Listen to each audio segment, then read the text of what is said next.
Welcome to healthy food kitchen. நம்ம இன்னைக்கு இந்த மாதிரி ஒரு ஸ்வீட் ரோல் செய்ய போகிறோம். மேரி பிஸ்கட்டை வச்சு நான் உங்களுக்கு எப்படி செய்யறதுன்னு உங்களுக்கு காமிக்கிறேன். நம்ம இப்போ ஸ்வீட் ரோல் செய்கிறதுக்கு என்னென்ன தேவைன்னு பார்ப்போம். மேரி பிஸ்கட் ஒரு 15லேருந்து 20 பிஸ்கட் எடுத்துக்கோங்க. இது வந்து சீனியை பவுட்ரு பண்ணி வச்சுருக்கேன். தேவையான அளவுக்கு உங்களுடைய ஸ்வீட் டேஸ்ட்டுக்கு ஏற்ற அளவுக்கு நம்ம சேர்த்துக்க போகிறோம். சாக்கோ பவுடர், இது வந்து ஸ்வீட்டோடையும் கிடைக்கும், ஸ்வீட் இல்லாமையும் கிடைக்கும். இது எனக்கு வந்து ஸ்வீட்லெஸ் பவுடர், அதனால தான் சுகர் சேர்க்குறேன். நீங்கள் உங்களுடைய பவுடர் வந்து ஸ்வீட்டாக இருந்துச்சுன்னா சுகரை வந்து நீங்கள் தேவைன்னா சேர்த்துக்குங்க, கொஞ்சமாக ஆட் பண்ணிக்கோங்க. இது வந்து காஃபி பவுடர், எஸ்கேஃபோ சன்ரைஸோ எது வேணாலும் நீங்கள் கொஞ்சமாக அரை ஸ்பூன் யூஸ் பண்ணிக்கோங்க டேஸ்ட்டுக்காக. பட்டர் வந்து இதில் வந்து 100 கிராம் பேக்கிங், இது நான் வந்து 50 கிராம் தான் போட போகிறேன். நம்ம 2 லேயராக செய்ய போகிறோம். சாக்லேட்டும் மேரி பிஸ்கட்டும் வச்சு செய்கிறது ஒரு லேயர். அடுத்தது வந்து தேங்காய் பூ இந்த மாதிரி துருவி எடுத்துக்கோங்க. கண்டென்ஸ்டு மில்க்கு, ஸ்வீட்டுக்கு தேவையான அளவுக்கு நெய் கொஞ்சம், வெண்ணிலா எசன்ஸ் ஒரு 2 ட்ராப், 2 அல்லது 3 ட்ராப் நெய் ஊற்றிக்கும். ஒரு 2 ஸ்பூன் அளவுக்கு ஊற்றிக்கோங்க. காயட்டும். தேங்காய் பூ இதில் போட்டு நம்ம ரோஸ்ட் பண்ணிக்குவோம்.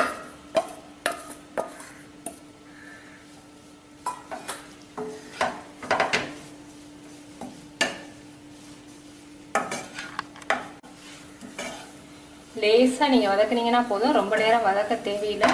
நம்ம இப்போ இந்த மில்க் மேடை சேர்ப்போம். ஸ்வீட் தேவையான அளவுக்கு சேருங்க.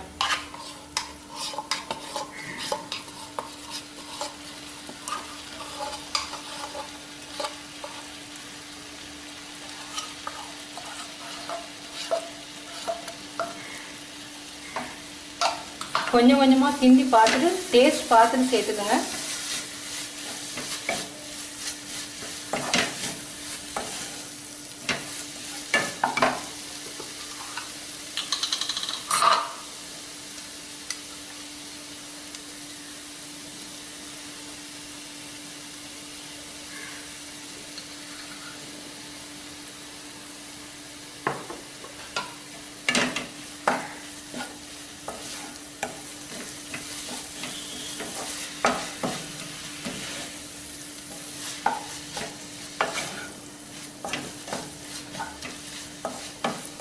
போதும், இந்த மாதிரி பால்கோவா மாதிரி வரணும்.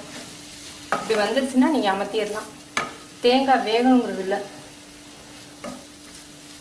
ஸ்வீட் நல்ல டேஸ்டாக இருக்குது.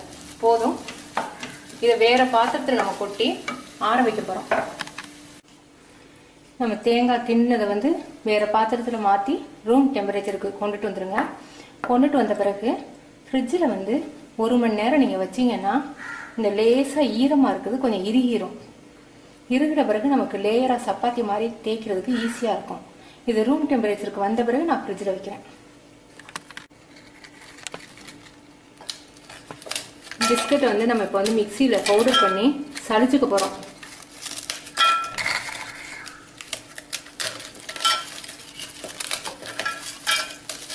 மொத்தமாக போட்டிங்கன்னா அடிபடாது, கொஞ்சம் கொஞ்சமாக போட்டு மிக்சியில் அரைச்சிக்கோங்க.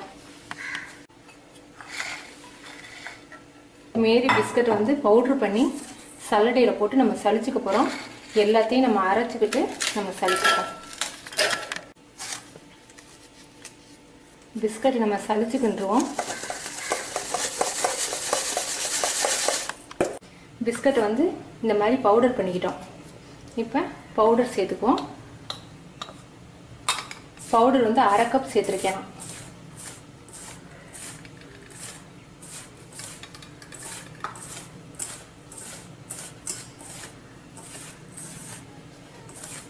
இப்போ சுகர் வந்து நம்ம தேவையான அளவுக்கு, இந்த பவுடரில் நம்ம டேஸ்ட் பார்த்துக்குவோம், தேவையான அளவுக்கு சேர்த்துக்குவோம். அதுக்கு முன்னாடி வந்து காஃபி பவுடர் இருக்கு இல்லையா, இதில் லேசாக வார்ம் வாட்டர் ஊற்றி மிக்ஸ் பண்ணி ஊற்ற போகிறேன்.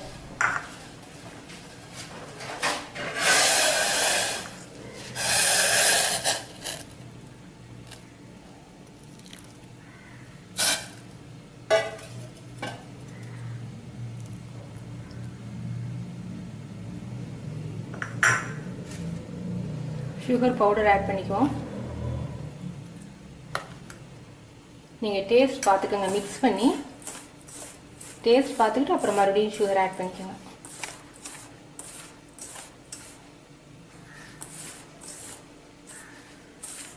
நல்ல வாசமாக இருக்குது. உங்களுக்கு காஃபி டேஸ்ட் பிடிக்காதவங்க அதை வேண்டாட்டி நீங்கள் அவாய்ட் பண்ணிக்கலாம். குழந்தைங்களுக்கு போன்விட்டா பிடிக்கும், பூஸ்ட் பிடிக்கும்னா காஃபி பவுடருக்கு பதிலாக நீங்கள் அதை சேர்த்துக்கலாம். குழந்தைங்களுக்கு காஃபி டேஸ்ட் பிடிக்காதுங்கிட்ட நீங்கள் பூஸ்டோ போன்விட்டாவோ சேர்த்துக்கலாம்.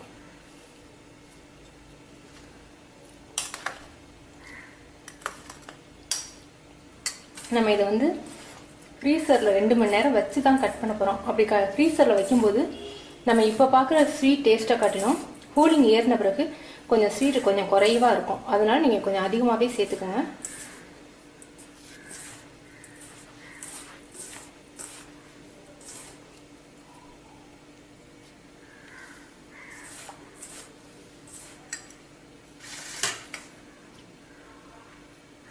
இதோட போதும்.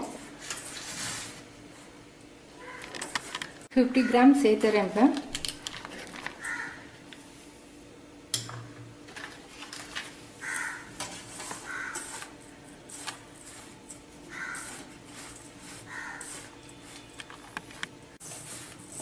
இப்போ வந்து வெண்ணெயோட சேர்த்து கொஞ்சம் கலர் மாறிடுச்சு, கொஞ்சம் ஒன்று சேர்ந்துருச்சு பாருங்கள்.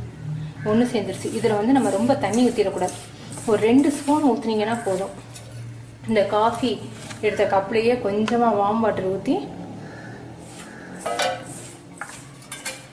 இதான் எடுத்திருக்கேன். 1 ஸ்பூன் அளவுக்கு எடுத்திருக்கேன். வேணும்னா திரும்ப நம்ம சேர்த்துக்கலாம்.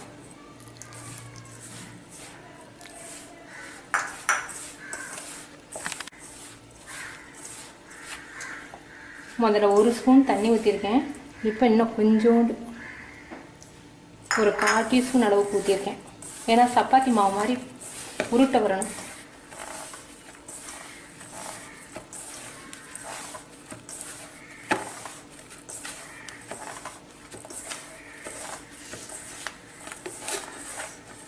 உருட்டை வந்துருச்சு.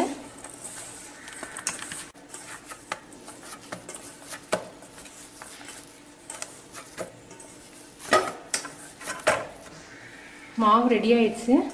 இதை வெடிப்பு இல்லாமல் நல்லா உருட்டி வச்சுக்கோங்க. உங்களுக்கு கொஞ்சம் சப்பாத்தி மாவு மாதிரி சாஃப்டாக இல்லைன்னு நினச்சிங்கன்னா கொஞ்சம் பட்டர் கூட சேர்த்துக்கலாம்.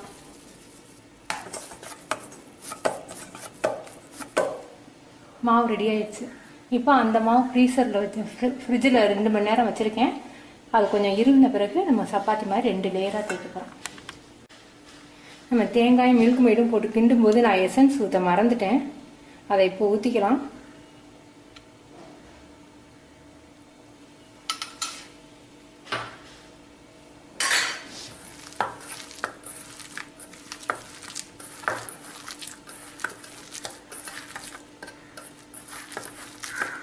இது இந்த அளவுக்கு இருக்குன்னா போதும்.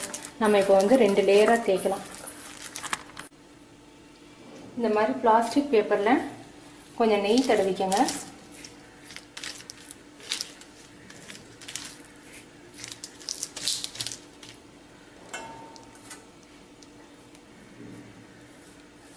இதை வந்து கொஞ்சம் கனமாக நம்ம தேய்ச்சிக்க போகிறோம். வெடிப்பு வந்துச்சுன்னா கடைசியாக தேய்க்கவும் சரியாக வந்துடும். இப்படி இன்னொரு பேப்பர் போட்டு மூடிக்கங்க. இதை இப்போ தேய்ச்சிக்கலாம்.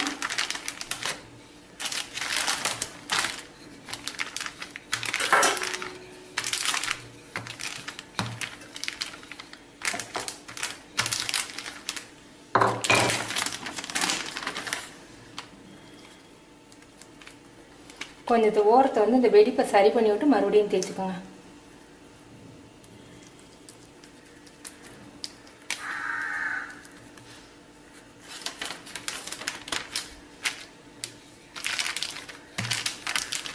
அடிப்பகுதி கொஞ்சம் கனமாகவே இருக்கட்டும். ரொம்ப லேசாக வேண்டாம். காஜு கத்திரிக்கு மாதிரி லேசாக வேண்டாம். கொஞ்சம் அதை விட கொஞ்சம் கனமாக இருக்கும்.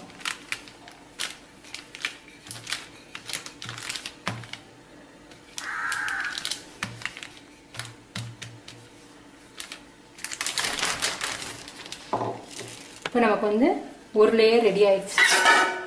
அடுத்த லேயர்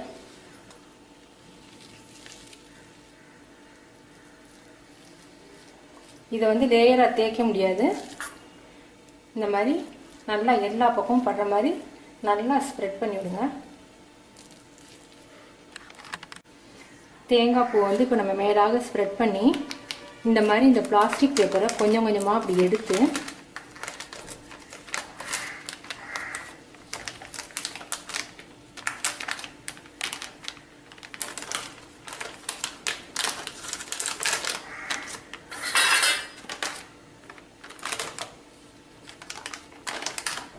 இந்த மாதிரி கொஞ்சம் கொஞ்சமாக எடுத்துக்கோங்க.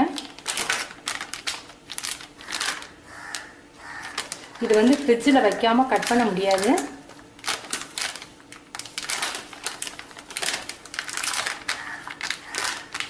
இந்த மாதிரி இப்படி தேய்ச்சி விட்டுக்கோங்க ஒருக்கா. ஏன்னா மாவு ரொம்ப சாஃப்டாக இருக்குது, ஃப்ரிட்ஜில் வச்ச பிறகு தான் நமக்கு இருக்கும்.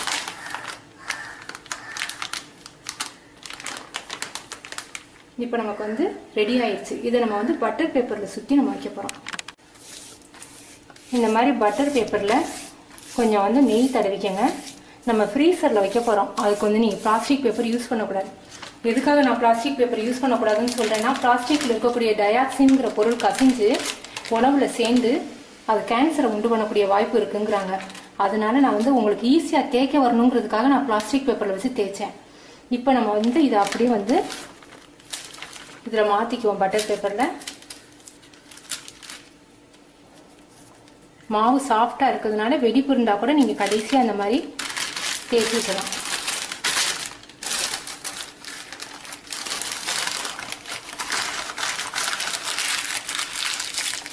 இதை வந்து ஃப்ரீசரில் 3 மணி நேரம் நம்ம வைக்க போகிறோம்.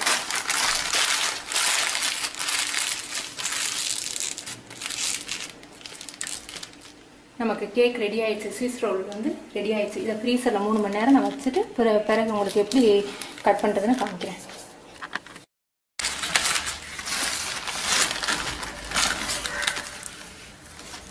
சூப்பராக இருக்குது. நான் ஃப்ரீசரில் வந்து 1.5 மணி நேரம் வச்சுருந்தேன். நீங்கள் கட் பண்ணுறதுக்கு ஒரு 1/4 மணி நேரத்துக்கு முன்னாடி எடுத்துருங்க.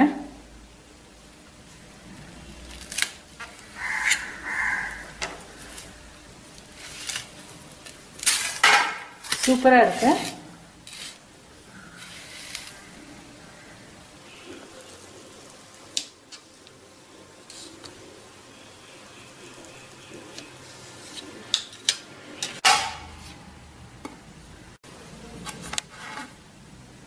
நல்ல சாஃப்டாகவும் இருக்கு. நீங்கள் செஞ்சு பார்த்துட்டு உங்கள் கமெண்ட்ஸ் எனக்கு சொல்லுங்கள். தேங்க்யூ.